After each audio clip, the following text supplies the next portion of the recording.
नाज़रीन गिरामी अस्सलामु अलैकुम वरहमतुल्लाहि वबरकातुह। सीधी बात के ताज़ा तरीन प्राइम टाइम में आप लोगों का इस्तक़बाल है। नाज़रीन गिरामी, मैं अंसार अज़ीज़ नदवी इस वक्त आप लोगों के सामने कुछ अहम तरीन ख़बरें, कुछ वायरल वीडियोस और कुछ तनक़ीदी तज़्ज़िये लेकर के हाज़िर हुआ हूँ। नाज़रीन गिरामी, तमहीदी तफसीलात में जाने से पहले आप लोगों से जो दरख्वास्त होती है उस पर तवज्जो करने की अपील करूँगा। नाज़रीन गिरामी, आइए भारत की कुछ अहम तरीन ख़बरों पर पहले नज़र कर लेते हैं। मुसलमानों के ख़िलाफ़ हर दिन कोई ना कोई नफ़रत की ख़बर आ ही जाती है, कहीं घर गिराए जाने की, कहीं घर किराए पे न दिए जाने की। राजस्थान में जब तक कांग्रेस की हुकूमत थी इस तरह की चीज़ें और इस तरह की ख़बरें बहुत कम आ रही थी। अब जब से राजस्थान में बीजेपी की हुकूमत आई है, कभी हिजाब के नाम पर बच्चों को परेशान करने की, कभी बच्चों को जबरन जिहाद के बारे में पढ़ाए जाने, नमाज पढ़ाए जाने के नाम पर मुस्लिम असातिज़ा को मुअत्तल किए जाने की, ये ख़बरें हम लगातार आपको दिखा रहे हैं। अब एक और ख़बर आ रही है। राजस्थान के दारुल-हुकूमत जयपुर में पुलिस ने नंदपुरी कॉलोनी के लोगों से कहा है कि वो मुसलमानों के ख़िलाफ़ लगाए गए पोस्टर्स निकाल दें। अब इन पोस्टर्स में क्या था? इन पोस्टर्स में मकामी लोगों से कहा गया था कि वो मुसलमानों को ना तो मकानात किराए पर दें और ना ही फ़रोख्त करें। नफ़रत का माहौल कैसे बनाया जाता है नाज़रीन गिरामी, उसकी ये ताज़ा मिसाल है। अब राजस्थान जो है वो अब इनके लिए, बीजेपी के लिए एक और रियासत मिल गई मुसलमानों पर जुल्म सितम करने के लिए, ऐसा कहा जा सकता है। हिंदुओं से मुसलमानों के खिलाफ मुत्तहिद हो जाने की अपील वाली इस पोस्टर में, इस पोस्टर को तकरीबन 10 दिन पहले चस्पा किया गया था। मकामी वार्ड काउंसलर अनीता जैन ने बताया कि एक शख्स ने चंद दिन कबल अपनी जायदाद एक मुस्लिम फैमिली को फरोख्त की थी, जिसके बाद बाज़ लोगों ने ये पोस्टर्स यहाँ लगाना शुरू कर दिया और फिर हद से ज़्यादा नफ़रत फैलाना शुरू किया। पोस्टर्स तो निकाल दिए गए हैं और मकामी शहरियों को पुलिस ने समझाया भी। पोस्टर्स में लिखा था, हिंदुओं से अपील मुत्तहिद रहें और मुस्लिम जिहाद के ख़िलाफ़ उठ खड़े हों। ब्रह्मपुरी के station house officer SHO Ishwar Chandra Parekh ने कहा कि वाक़या तकरीबन 10 दिन पहले का है। बाज़ लोगों ने पोस्टर लगाए थे कि मुसलमानों को ना तो मकानात किराए पर दिए जाए और ना ही फ़रोख्त किए जाएँ। तो हम समझाने पर ये पोस्टर्स हटा लिए गए। इस मामले में कोई केस दर्ज नहीं हुआ है, लेकिन पोस्टर्स लगा कर के जो नफ़रत माहौल में बनाना था वो बना कर के चले गए। अगर इसी के अपोजिट में कोई मामला होता तो क्या उनको ऐसे ही छोड़ दिया जाता?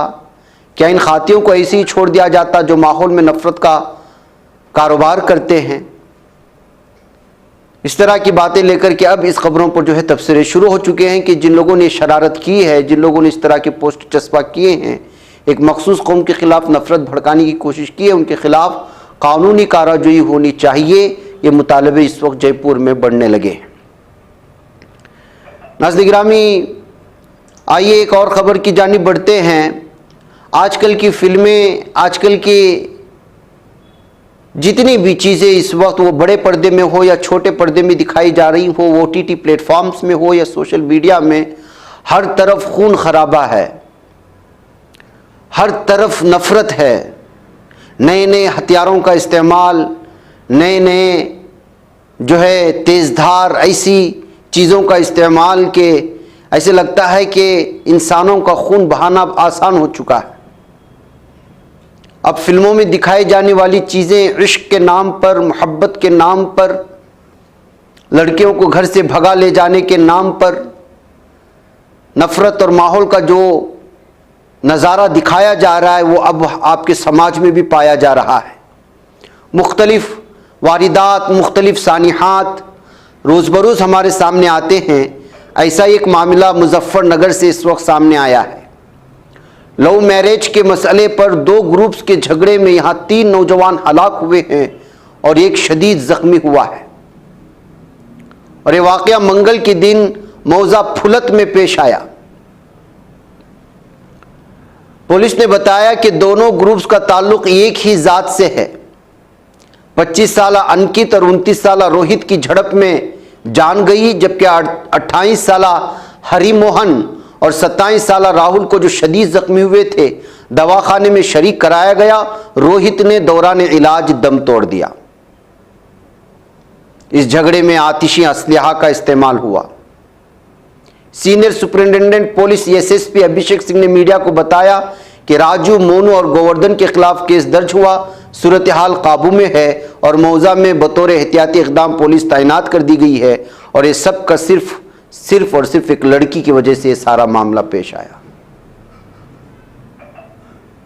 एक तरफा मोहब्बत, लव मैरिज, ये सारी की सारे मामले कहां जाकर के पहुंचते हैं उसका इस वारदात से आप अंदाजा लगाएं। नाज़-ए-गिरामी, आसाम में CAA यानी शहरियत तरमीमी कानून जल्द नाफिज किए जाने का इम्कान जाहिर किया जा रहा है, बल्कि पूरे मुल्क में भी इसको जो है नाफिज किए जाने, NRC हो या CAA, इसकी बातें हो रही हैं। और मरकज़ी हुकूमत के जानिब से ये बयानात बार बार सामने आ रहे हैं, मुख्तलिफ लीडरान के हवाले से भी और वज़ारत दाखिला के तर्जुमानों की जानिब से भी। ऐसी सूरत हाल में जहां हमें अपनी तैयारी करनी चाहिए कि अपने डॉक्यूमेंट्स को जो है वो एक तरफ उसको मजबूत करने की बात भी हो और दूसरी जानिब जो एहतिजाजात हो रहे हैं इस सिलसिले में एहतिजाज भी होना चाहिए।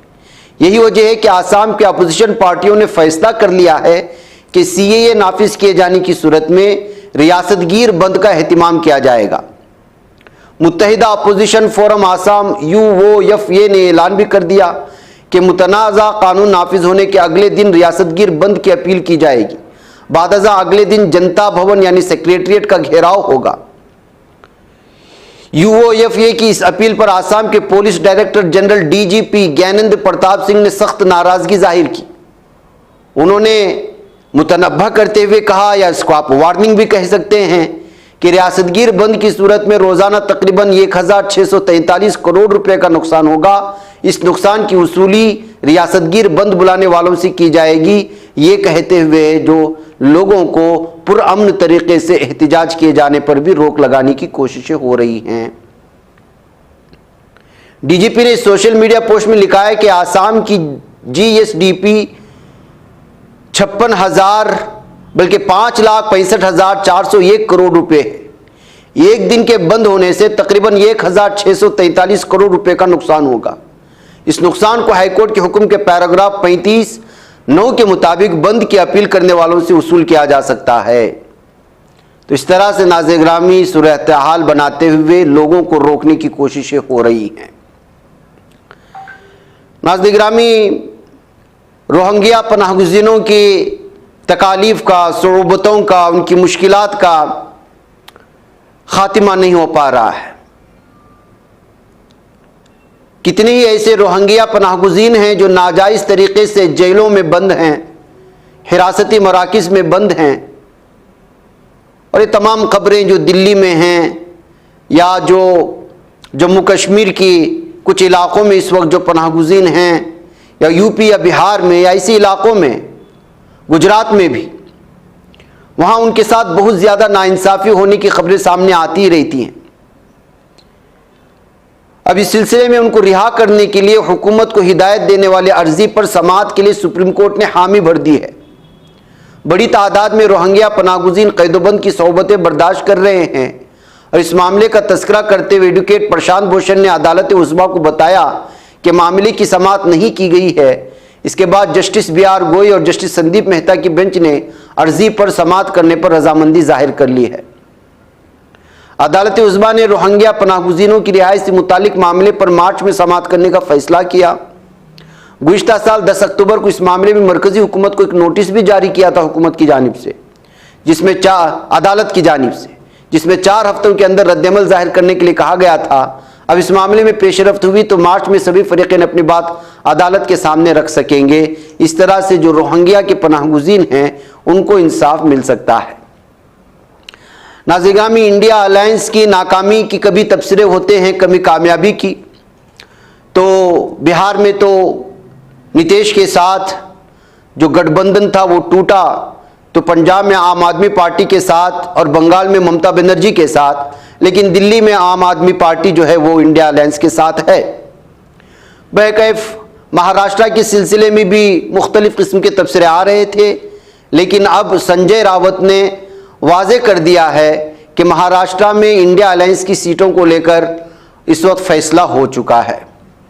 उन्होंने कहा कि सीटों की तकसीम का मामला तकरीबन हल हो चुका है और जल्द ही अलायंस के जरिए इसका बाकायदा ऐलान भी कर दिया जाएगा। संजय रावत ने बयान गुज़िश्ता कल 28 फरवरी को इंडिया अलायंस की हुई मीटिंग के बाद दिया था, जिससे जो यहाँ पर सियासी तौर पर तबसरे हो रहे थे कि महाराष्ट्र में इंडिया अलायंस के साथ शिवसेना का जो गठबंधन है वो कहाँ तक जारी रह सकता है। नाज़रीन गिरामी, मगरिबी बंगाल गुज़िश्ता कई दिनों से सुर्खियों में था। आप लोग जानते हैं क्यों था, और बीजेपी किस तरह से एक मामले को अपनी तरफ खींचते हुए उसको अपने हक में करने की कोशिशें हो रही थी। उसमें सबसे बड़ी वजह ये थी कि जो खाती और मुलजिम था वो मुसलमान, और वो भी टीएमसी से ताल्लुक़ रखने वाला। तो ऐसे में बीजेपी क्यों ना फ़ायदा उठाती, और वो भी मगरिबी बंगाल में। लेकिन आज टीएमसी लीडर शाहजहां की गिरफ्तारी के बाद मामला कुछ शांत शांत सा लग रहा है। मगरिबी बंगाल के संदेश खालिज तशद्दुद केस के अहम मुलजिम और टीएमसी लीडर शाहजहां शेख को मगरिबी बंगाल पुलिस ने शिमाली परगना 24 के मैनाखान इलाके से गिरफ्तार कर लिया। गिरफ्तारी के बाद शाहजहां शेख को बशीरहाट कोर्ट ले जाया गया। इत्तला मैनाखान की एसडीपी और अमीनुल इस्लाम खान ने दी है। शाहजहां शेख को टीएमसी के बासर लीडर के तौर पर जाना जाता है और वो टीएमसी की संदेश खाली यूनिट का सदर भी रह चुका है। जब 5 जनवरी को ईडी की टीम बंगाल राशन तकसीम घोटाला मामले में शाहजहां से पूछगछ करने आई थी, तो इल्ज़ाम है कि उस वक्त उसके हामियों ने ईडी टीम पर हमला किया था। इसके बाद से ईडी मुसलसल शाहजहां शेख को पूछगछ के लिए समन जारी कर रही थी, लेकिन वो मफरूर था। लेकिन इस दरमियान में फिर एक मामला सामने आ गया और इस पर संगीन इल्ज़ामात लगने लगे कि वो ख़वातीन के साथ जिनसी हरासानी की है और उस वक्त से मफरूर है। और जिनसी हरासानी, ज़मीनों पर कब्जे के इल्ज़ामात के बाद लगातार एक बार फिर बीजेपी ने इसको हाथ में लिया। लगातार मरकज़ी जो है लीडरान वो इस इलाके में जाकर की सियासी रोटियां सीखने की कोशिश करने लगे, और फिर इसमें जलती पर जो तेल का काम करना था वो मीडिया भी पूरी तरह से करने लगा। लोगों की बुनियादी मसाइल को छोड़ करके शाहजहां के पीछे पड़ गई पूरी के पूरा मीडिया भी और बीजेपी भी। तो जाहिर सी बात है कि अब उनके जो है गिरफ्तारी हुई है। अब देखना है कि आगे किस तरह के फैसले होते हैं। नाज़रीन गिरामी, किस तरह से हरियाणा में और पंजाब में किसान नाराज़ हैं और हुकूमत के ख़िलाफ़ किस तरह से वो गुज़िश्ता कई दिनों से एहतिजाज कर रहे हैं, ये बात आप लोगों के सामने है। और अभी कुछ दिन पहले दिल्ली में जब वो इंटर होने की कोशिश करने लगे तो ड्रोन के ज़रिए से उन पर आंसू गैस के गोले भी दागे गए। उसमें एक नौजवान किसान के जाँ बहक होने की भी खबरें हमने सुनी। उसके बाद से तमाम भारत में किसानों में बीजेपी के ख़िलाफ़ गुस्सा पाया जा रहा है। ऐसे में एक बार फिर एहतिजाजियों को रोकने के लिए हरियाणा हुकूमत की जानिब से फ़ैसले लिए जा रहे हैं। डीएसपी अम्बाला जोगेंद्र शर्मा का एक वीडियो इस वक्त सामने आया है, जिसमें साफ और वाज़े तौर पर कह रहे हैं कि हाल ही में जो एहतिजाज के दौरान, एहतिजाजी जुलूस के दौरान दिल्ली में घुसने या सिंगू बॉर्डर पर जो मामला पेश आया और उस वक्त जो रुकावटें लगाई गई थी उसको तोड़ने की कोशिशें हुई हैं, उसको हमारे सीसीटीवी कैमरे और ड्रोन कैमरे ने कैच कर लिया है। और उसमें जितने भी लोगों की निशानदेही हो रही है उनके पासपोर्ट को कैंसिल करने, वीज़ा को कैंसिल करने की कार्रवाई जारी है। ये करते हुए उन्होंने एक बार फिर जो है किसानों के एहतिजाज को शायद कमज़ोर करने के सिलसिले में इस तरह के फैसले लिए जा रहे हैं या उनसे दुश्मनी निकालने के लिए कहते हुए इस वीडियो को तबसरे कर रहे हैं। इस वीडियो पर इस वक्त किसान तबका, आप खुद सुन लीजिएगा कि उन्होंने क्या कहा है। से बताना चाह रहा हूं कि पंजाब से हरियाणा की तरफ आने वाले किसान आंदोलन में जो भी उपद्रवी हैं, जो भी इस आंदोलन में हरियाणा की तरफ बढ़कर बैरिकेड तोड़ना या और किसी तरीके का उपद्रव मचाना, ऐसे लोगों को हम लोगों ने आइडेंटिफाई किया हमारे सीसीटीवी कैमरों से और हमारे ड्रोन के कैमरों से, और जो हमने वीडियो बनाई है उससे भी हम लोगों ने आइडेंटिफाई करके उन लोगों के खिलाफ हम लोग हमारे मिनिस्ट्री ऑफ पासपोर्ट ऑफिस और एम्बेसी में हम लोग उनके वीज़ा और पासपोर्ट जो है उनको रद्द करने के लिए हमने अभी हम जो आदेश है वो हम पारित करने वाले हैं। सर, तो और क्या कुछ कार्रवाई जो है इसमें की जा रही है, किस तरीके से आइडेंटिफाइड कर रहे हैं, कुछ फोटोग्राफ जारी भी की थी? बिल्कुल, हम लोगों ने बहुत सारी ऐसी फोटोग्राफ्स हम लोगों ने ली हैं जिसमें जो ये लोग तोड़फोड़ कर रहे हैं और अलग अलग तरीके से उपद्रव मचा रहे हैं, उन लोगों के हम फोटोज और उनका पूरा एड्रेस, नाम वगैरह हम लोग पता करके पासपोर्ट ऑफिस और एम्बेसी में उनके खिलाफ उनका वीजा हो या पासपोर्ट हो उसको रद्द करने के लिए कार्रवाई कर रहे हैं। नाज़रीन गिरामी, एक और खबर आप लोगों के सामने रखना है जिसको आपको मीडिया नहीं दिखाता। अधीनम 27th गुरिमका सनिंथानम के ये मठ के जो है चीफ हैं धर्मापुरम अधीनम, खबर आ रही है कि तमिलनाडु के बीजेपी फंक्शनरीज, बीजेपी से ताल्लुक़ रखने वाले कुछ तंजीमें या कुछ लोग, उनके लोगों को गिरफ्तार कर लिया गया है।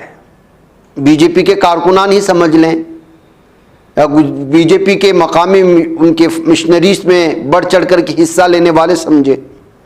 उनको क्यों गिरफ्तार किया गया है? क्योंकि इस धर्मापुरम अधीनम पुजारी को ब्लैकमेल कर रहे थे, कहते हुए कि तुम्हारे खिलाफ हमारे पास ऑडियो क्लिप भी हैं और ऐसी वीडियोस भी हैं जो काबिल एतराज़ हैं, लिहाजा वो जो है मठ से रुपयों की मांग कर रहे थे, ब्लैकमेल कर रहे थे। आपको मालूम होना चाहिए कि नए पार्लियामेंट का जब इफ्तिताह हुआ तो इसी मठ से यहां के पुजारियों को ले जाया गया था जिनको अधीनम कहा जाता है, जो शिव के पुजारी होते हैं, शिव के मानने वाले होते हैं या उनको ही सबसे ज्यादा वो पूजा करते हैं। खैर, हिंदू धर्म में या सनातन धर्म में कुछ अलग अलग तरह की शोबे हैं जो तकसीम हुए हैं, अलग अलग देवता और देवियों को लेकर के एक लंबा तबसरा है, लेकिन इनकी अहमियत मानी जाती है। अब इस तरह सबसे बड़े मठ को, जो अधीनम मठ माना जाता है, उसके पुजारी को ब्लैकमेल करने वाले खुद बीजेपी के, तमिलनाडु बीजेपी के कारकुनान निकले हैं। लेकिन मीडिया में दूर दूर तक इस सिलसिले में एक भी खबर ना शाये हुई है और ना ही सुर्खी है। जबकि नई पार्लियामेंट की इफ्तिताह के मौके पर अधीनम के पुजारियों को, वहाँ के लोगों को दावत दी जाने लगी तो 10-10 दिन, 20-20 दिन तक इन पर तबसरे हो रहे थे। और आज उन्हीं को, उसी की पार्टी के कुछ लीडरान ब्लैकमेल करके गिरफ्तार भी हो जाते हैं और मीडिया को सांप सूंघ जाता है। नाज़रीन गिरामी, आइए चलते चलते आपको बता दूं कि अल-क़स्साम ब्रिगेड्स ने सेहूनी फौजी दरिंदों को नुकसान पहुंचाने की एक वीडियो जारी कर दी है। इस वीडियो को हम आवाज़ के साथ सुना नहीं सकते, बहुत सारी वजूहात उसमें। एक अहम तरीन वजूहात यह है कि जो है उसमें वॉइस की जो पाबंदी है वो भी है। इसमें जो है मुख्तलिफ वीडियो देखने के बाद आप अंदाज़ा लगा सकते हैं, वीडियो से निकाली गई फुटेज को देखने के बाद, कि किस तरह से मुजाहिदीन अटैक कर रहे हैं बख्तरबंद गाड़ियों को, रास्ते में गुजरते हुए सेहूनी फौजी दरिंदों को और उनके मुख्तलिफ तनसीबात को। इससे ज़मीनी सतह पर मुजाहिदीन की जानिब से लगातार सेहूनी दरिंदों को जो है नुकसान भी पहुंचाया जा रहा है। और हमने आज मॉर्निंग प्राइम टाइम में भी इसका तबसरा किया था कि किस कदर बड़े पैमाने पर उनका नुकसान हो रहा है, लेकिन मीडिया नहीं दिखा रहा। दूसरी जानिब जो है मासूम लोगों की जान भी जा रही है। जैसे मिसाल के तौर पर इस वीडियो से आप अंदाज़ा लगा सकते हैं कि जालिम दहशतगर्द दरिंदे किस तरह से एक हॉस्पिटल को तबाह व बर्बाद किया है। ये इंडोनेशियन हॉस्पिटल का अंदर का मंजर है। नाज़रीन गिरामी, हॉस्पिटल से आपको क्या दुश्मनी हो सकती है जहां मरीजों का इलाज होता है। तो ये वो दरिंदे हैं जिनको इस वक्त ज़मीन पर जो है सांस लेने की भी इनको हक नहीं रहा इस वक्त, क्योंकि ये दूसरे जो है इंसानों की ज़िंदगी को कोई अहमियत नहीं देते, ना बीमारों को, ना जानवरों को, ना बच्चों को, ना ख़वातीन को, किसी की भी सांस की उनके पास कोई अहमियत नहीं है। वो मजाक उड़ाते हैं बच्चों का और शुहदा का। बहरकैफ नाज़रीन गिरामी, ये तफसीलात आपके सामने रखनी थी, मुझे इजाज़त दें, इंशाल्लाह फिर आप लोगों से मुलाकात होगी। वस्सलामु अलैकुम वरहमतुल्लाहि वबरकातुहू। बच पाता है कोई सहाफ़ी की निगाहों से, मिलाता है ये लोगों को मोहब्बत की पनाहों से। करम और दर्द मंदी का है एक संसार सीधी बात, अज़ीमत जुर्अतो हिम्मत का है इज़हार सीधी बात, अज़ीमत जुर्अतो हिम्मत का है इज़हार सीधी बात। ये चैनल हक निगर बनकर कुचल देता है फितनों को।